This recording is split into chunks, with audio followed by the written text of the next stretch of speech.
അങ്ങനെ ആരെയും വിളിക്കുകയും വരുത്തുവൊന്നും വേണ്ട. നിങ്ങളാണ് ഇതിന് സമാധാനം പറയേണ്ടത്. എടോ യൂത്തിലി, താൻ എന്റെ വീട്ടിൽ വന്ന് അട്ടിപ്പേറി കണ്ടു ചെല്ലടോ ഞാൻ അവളെ പറഞ്ഞു വിട്ടത്. വേറെ ഒരപകടം ഉണ്ടാകത്തില്ലെന്ന് താൻ വാക്ക് വന്നല്ലടോ. ഇവിടെ ഉള്ളവർക്ക് എന്നെ പോലെ വികാരം നിയന്ത്രിക്കാൻ കഴിവില്ല എന്ന് ഞാൻ അറിഞ്ഞില്ല ചേച്ചി. ഓ, എന്റെ പെങ്ങളെ ബോധമുള്ളപ്പോ എനിക്ക് അങ്ങനെ ഒരു അബദ്ധം പറ്റിയിട്ടില്ല, അത് ഉറപ്പാ. ആഹാ, അപ്പൊ നിങ്ങൾ വെണ്ണോടിക്കും അല്ലേ? എന്റെ ദൈവമേ, അച്ഛാ, 4 ആൾ അറിയുന്നതിന് മുമ്പ് ഇതെങ്ങനെങ്കിലും ഒതുക്കി തീർക്ക്. അതിനിവിടെ എന്ത് സംഭവിച്ചു? ഇതെന്റെ സ്വന്തം കാര്യ എന്ന് പറഞ്ഞാൽ എങ്ങനെ? ഞങ്ങൾക്കും പുറത്തിറങ്ങി നടക്കണ്ട. ശാന്തി ശാന്തി അണ്ണാ, നമ്മൾ സാധാരണ ചെയ്യാറുള്ളത് പോലെ എന്തെങ്കിലും സംതിങ് കൊടുത്ത് ഒതുക്കി വിട്. സാധാരണ ചെയ്യാറുള്ളത് പോലെയോ? അതെ. ഓഹോ, അപ്പൊ ഇവിടുത്തെ സ്ഥിരം പരിപാടിയാണിതല്ലേ? പെങ്ങളെ ഒരു മിനിറ്റ് ഒറ്റടി വെച്ചെന്നാണ്ടല്ലോ.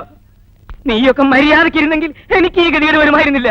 അകത്ത് പോകാം. ഇതിനുള്ള പോകുമ്പോഴും ഞാൻ തന്നെ കണ്ടോളാം. അതിനൊരൊറ്റ പോവഴിയുണ്ട്. അതെന്താണെന്ന് വെച്ചാൽ പറഞ്ഞു തുടങ്ങോട്ട്. ഒരു താലി മേടിച്ച് നിങ്ങൾ അവിടെ കഴുത്തോട്ടം കെട്ടിയാ